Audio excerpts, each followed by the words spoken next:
I am extraordinarily honored to be here today and to be back in Sri Lanka for the first time since 2015, when I visited as a member of President Obama's cabinet. Sri Lanka has been a true partner of the United States, and I am grateful that many of the relationships that I was able to form while working with your country have endured and indeed have become meaningful friendships. Right now, I am in the final weeks of finishing writing a new book. I've been working nonstop through many nights to meet my deadline. I don't even leave the house to buy groceries. But if there's one person who could get me to travel over 8,000 miles at this moment, it is Mangala. Mangala is one of the most extraordinary people I encountered during my 8 years serving in the US government and indeed in my entire career. I simply had to be part of this momentous occasion. Those of you who know your guest of honor personally will not be surprised that when I asked him how I should approach this tremendous privilege of getting to deliver these remarks today, he said, quote, "The less said about me, the better." End quote. Now, considering that this is an event about Mangala, this was surprising to my American ears. I come from a country where, as President Teddy Roosevelt's daughter once said about her father, politicians want to be the corpse at every funeral, the bride at every wedding, and the baby at every christening. I have decided to compromise today. I will speak about what we can learn from Mangala's 30 years in politics about the central challenges of our time and how we must come together to confront those challenges. The three themes that I believe run through Mangala's extraordinary life's work are dignity, modernization, and democracy. So, in his honor, I would like to say a few words about each. We have heard about how Mangala began his career thinking that he might become a fashion designer. The late fashion photographer, Bill Cunningham, once said,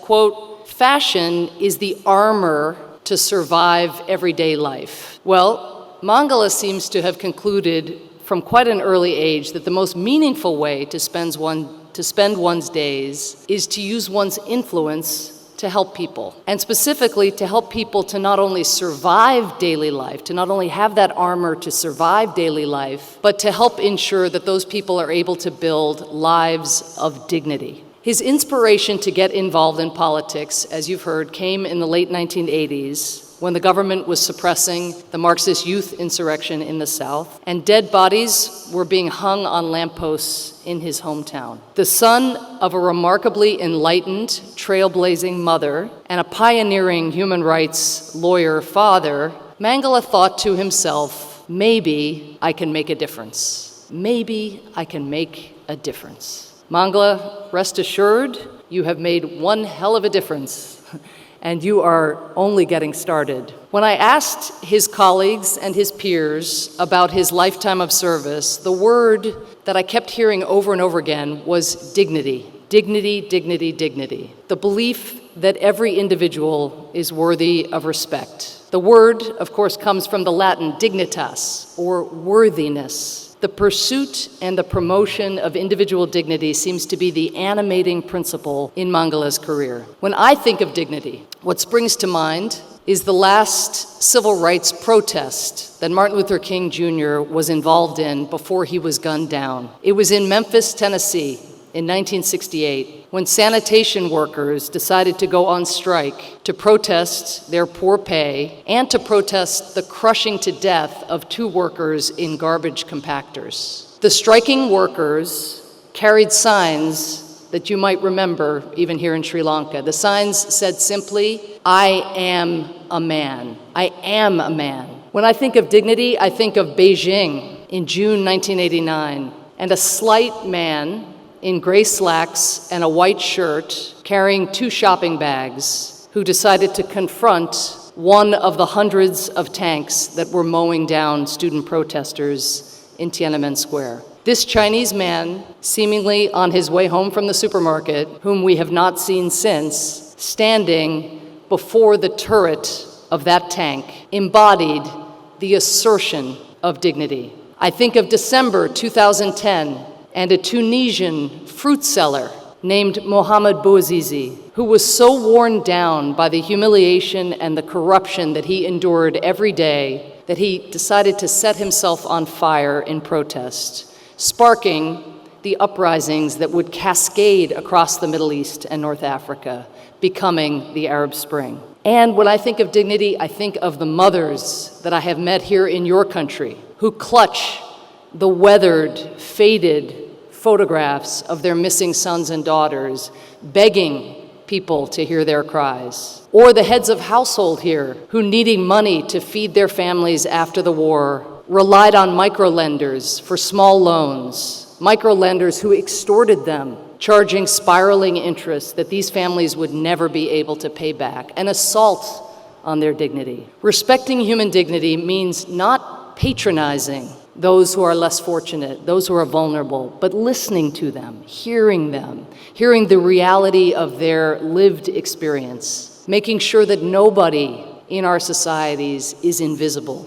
If decision makers or leaders, whether of countries, of companies, or in classrooms, can put themselves in the shoes of others, if they can cross this essential imaginative threshold, we will have the motivation that we need to act. Mangala did this back in 1990 when he founded, 1990, when he founded the Mothers Front with Mahinda Rajapaksa, creating a network dedicated to tracing down information on the disappeared and pressuring the government to provide compensation. Mangala is well known for taking the fundamental step of recognizing past abuses and of recognizing the critical need for reconciliation. As foreign minister, he spearheaded the creation of the Office of Missing Persons, which is now finally operational. He helped push a law through Parliament that will provide reparations for war victims and survivors. And more recently, as finance minister, he has orchestrated the forgiveness of loans taken out by those desperate families after the war. And he's just launched another debt relief program for those affected by the crisis of severe drought. As Nelson Mandela once said, quote, "Overcoming poverty is not a gesture of charity. It is an act of justice. It is the protection of a fundamental human right, the right to dignity and a decent life," end quote. But the best measure of Mangala's regard for the dignity of those who have lost their loved ones or their livelihoods is that he knows that none of this, none of all that he has done, none of all that you have done is yet enough. It is the deficit of human dignity in our world today that explains so much of the tumult of our age. We ignore this deficit everywhere at our peril. Second, Mangala has shown his commitment, of course, to modernizing Sri Lanka. He has prioritized opening up this beautiful country to the rest of the world, including to my country, the United States. He secured the launching of the first ever U.S.-Sri Lankan strategic dialogue. He announced in 2015 Sri Lanka's joining of the Open Government Partnership, and he spearheaded Sri Lanka's application to the Millennium Challenge Corporation through a long and tortured approval process, a dedication that is now paying off, as it will soon bring some $480 million in concrete benefits for a number of infrastructure projects in transportation and agriculture. Long before this recent phase in his career, as we've heard today, when he was Minister of Post and Telecommunications, it was Mangala who led the privatization of Sri Lanka's telecommunications industry. This initiative introduced competition for the very first time and knocked down barriers between the privileged Sri Lankans who had telephones and those who had to wait as long as 7 years to get one. Today, Sri Lanka has one of the highest number of phones per person in all of Asia, and despite being a country of 21 million, Sri Lanka is apparently home to 34 million cell phone subscriptions. Someone will have to explain that to me. This progress has been absolutely essential as a foundation for economic investment and growth. However, for all of the good that we know technology can do, rapid advances of the kind we're seeing today in social media, in artificial intelligence, and in automation are also posing profound risks to our democracies. These tools are going to be decisive in global development going forward. We know that. But governments must also confront their dark uses alongside their boundless possibilities. I believe we need to dramatically increase our scrutiny of the effects of new technologies. Policymakers everywhere have to find a better balance than we currently have, a balance that takes into account the impact that tech is already having on politics and on human rights. In the United States, in the wake of Russia's interference in our election, and because of the deep divisions in our society, we are seized right now with the question of how falsehoods, or lies, and echo chambers enabled by social media impact our domestic politics, impact our lives. But these platforms, as you've seen here, also have potentially deadly impact when it comes to the rights and well-being of marginalized groups. The UN has found that the spread of violent hate speech and falsehoods on Facebook in Myanmar played what it called a, quote, determining role, end quote, in the mass atrocities perpetrated against the Rohingya. From the Philippines to India to Mexico to Indonesia,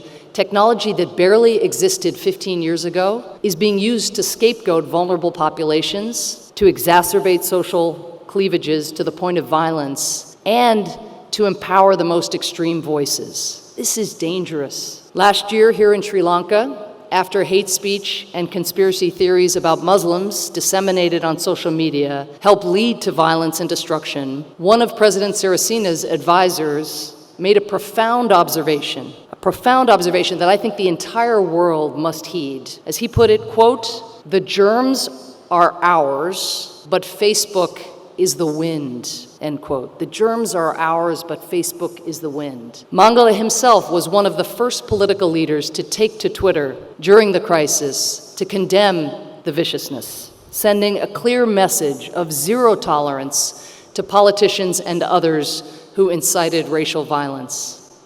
In societies like ours, like the United States and like Sri Lanka, societies with mixed ethnicities and religion, with free speech and extreme voices, we must urgently confront these dangers. I cannot overstate the impact of social media platforms going forward. Despite going worldwide, again, just so recently, Facebook now, today, has as many adherents as Christianity. Thinking about it another way, since I used to be ambassador to the United Nations, at its height in 2018, in terms of profits, Facebook was worth more than the economies of 167 countries in the United Nations. There are only 193 countries in the United Nations. That's more than 85% of the nations in the world.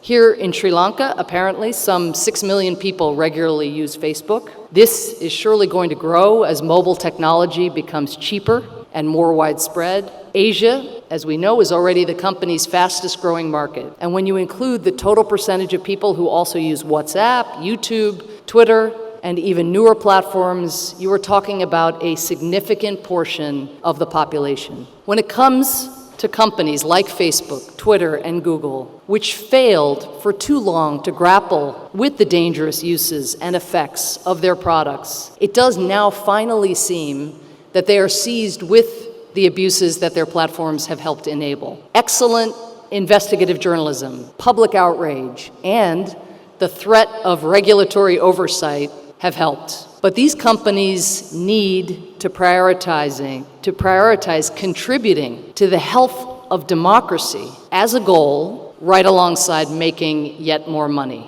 I was encouraged to hear that Facebook has committed here in Sri Lanka to serving up to 20,000 Sri Lankan children in a digital literacy program that will be run this year. And apparently, they are participating in the Information and Communication Technology Agency's Smart Social Circles initiative, which aims to prepare people to better discern, as Mangala puts it, the good from the bad and the true from the false. This is important. The education and leadership of well-rounded, tech-savvy, and civic-minded young people is going to be critical to reining in the negative effects of these new technologies. But given the human consequences, what is being done is a drop in the bucket. We need to think far bigger. In my country, I would like lawmakers and policy leaders to think about a number of approaches, instituting regulations and heavy fines for failing to remove hate speech, for example, greatly restricting the ability of advertisers or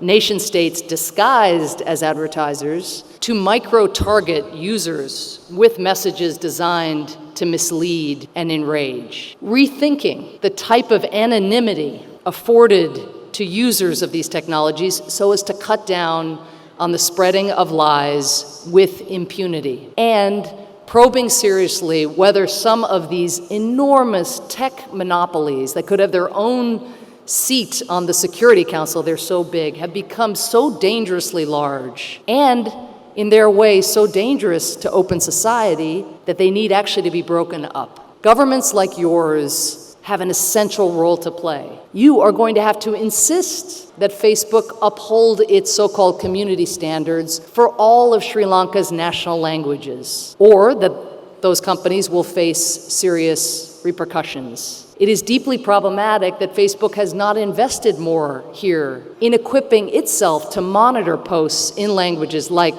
Tamil or Sinhala. A platform that has this much influence and reach cannot get by just doing the bare minimum. Facebook needs to be far more transparent so that experts and civil society can guide the company to how to do better in the context of the unique challenges that you face. As always, thinking about technology is complicated. Many countries would like nothing more than to have the grounds to regulate social media and the internet so as to enhance censorship and surveillance, not to protect their people, but to protect themselves from scrutiny and accountability. Indeed, repressive governments already are increasingly able to use technology to control and manipulate their populations. Women in Egypt have been tracked down and arrested for sharing their experiences under the Me Too hashtag. The Mexican government has infected the phones of local journalists and members of civil society with sophisticated spyware that allows them to capture every text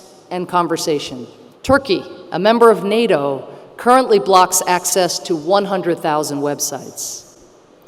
But I think what Mangala's career shows us is that we in public life have a responsibility to take into account these human consequences, to look at our tools with human consequences in mind. At all of Mangala's stops along the way, he has demonstrated how public policy can be crafted to address societal ills that others would prefer to ignore. The tech companies will not change unless those with power, all of you, all of us, make it known that you care. Third and finally, Mangala has not only been a believer in democracy and the institutions that are the cornerstone of our respective systems, he has himself worked to strengthen those institutions. He has been, in his way, an institution unto himself, a one-man check and balance. I'm not sure what is on the bestseller list here in Sri Lanka, but in the United States I can tell you that people are buying books with titles like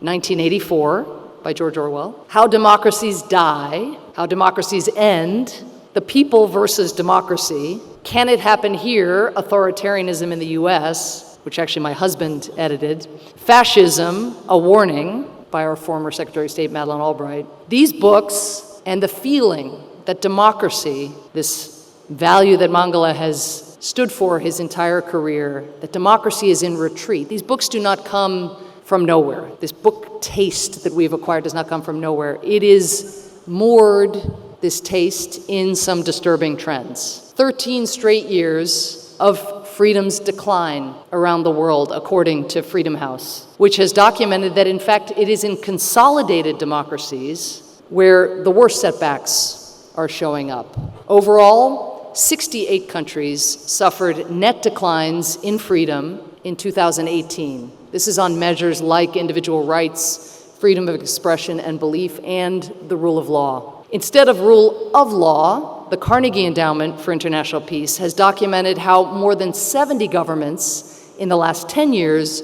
have instituted what you might call rule by law, taking a number of serious measures to restrict civil society, from legal measures like regulation to straight-up intimidation. There are no silver bullets when it comes to democratic trends like these. But fatalism cannot be the answer.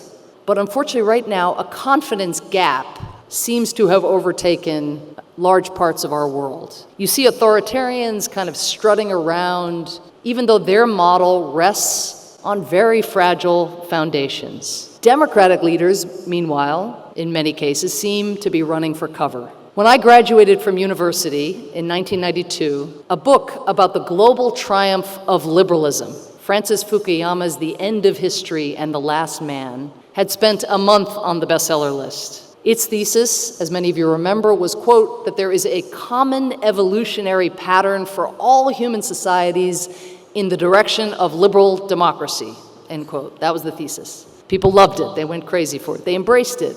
Today, people have begun speaking of democracy's decline with the same certainty they once spoke about democracy's inevitable universal triumph. We must not make the mistake of replacing one triumphalist narrative about the inevitable spread of democracy with its doomsday opposite. Recent events within established democracies like the United States are a wake-up call. We cannot take for granted all that we have taken for granted: the durability of liberal institutions, the status of science, and attachment to facts. But if you look at most autocracies and what lies ahead in terms of their ability to deliver for their people, I believe each of us would choose the resiliency and possibility for self-renewal that democracy offers. And recall, despite the worrying backsliding that I've described and those trends in terms of freedom in the last years, if you look at all four of the most widely used and accepted databases that assess democracy over time, the percentage of democratic countries in the world right now is at or near the all-time high. You will unfortunately hear very few democratic politicians making these points, but allow me to summarize the essence of the argument. Democracies have the better model. In autocracies, economic growth is likely to be impeded by stagnant state-owned enterprises and a lack of transparency in the economy. Even in China, growth is slowing,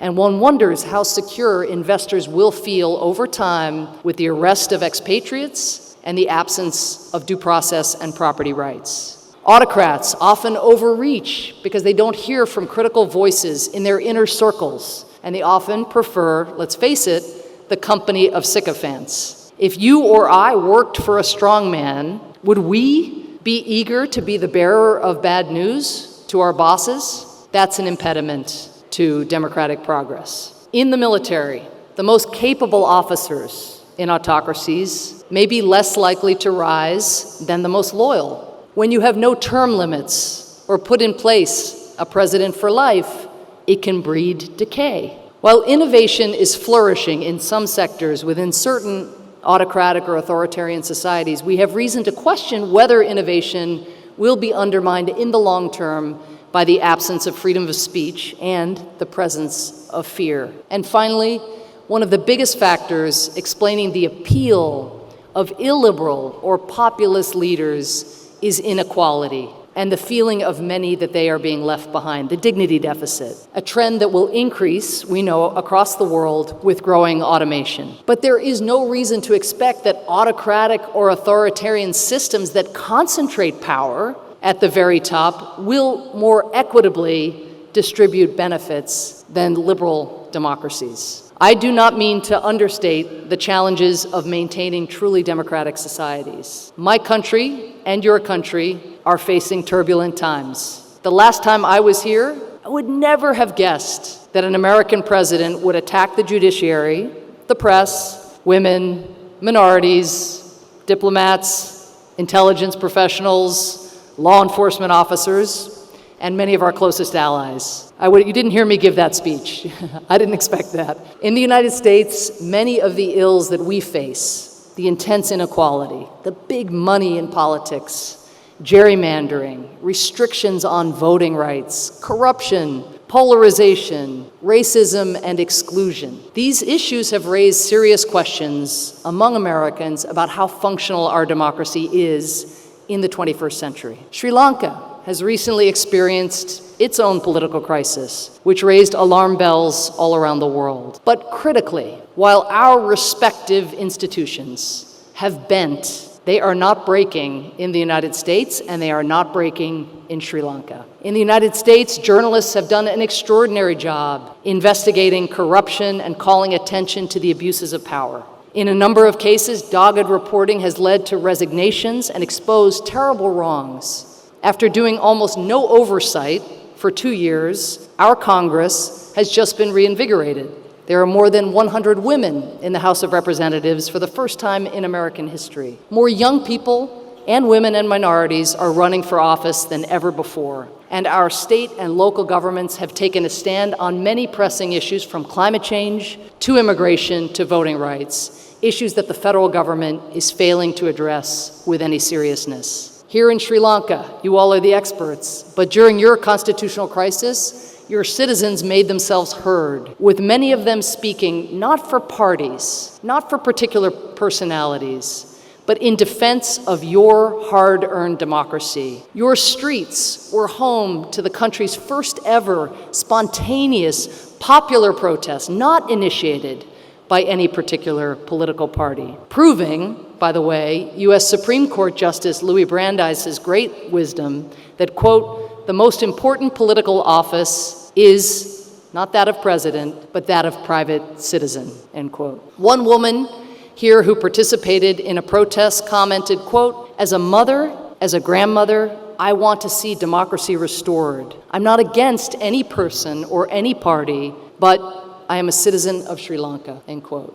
Another said, quote, we're doing this for the next generation, for the future of this country, end quote. Both traditional and new media outlets here were able to play a key role in keeping Sri Lankans informed and keeping institutions accountable. Civil society, and again, both new and established groups that have been around a while, were active and effective. And your judiciary stood by the Constitution and enforced the rule of law with great independence and seriousness of purpose. All of this is a credit to the resilience of Asia's oldest democracy and to the checks and balances that Mangala has championed over the years.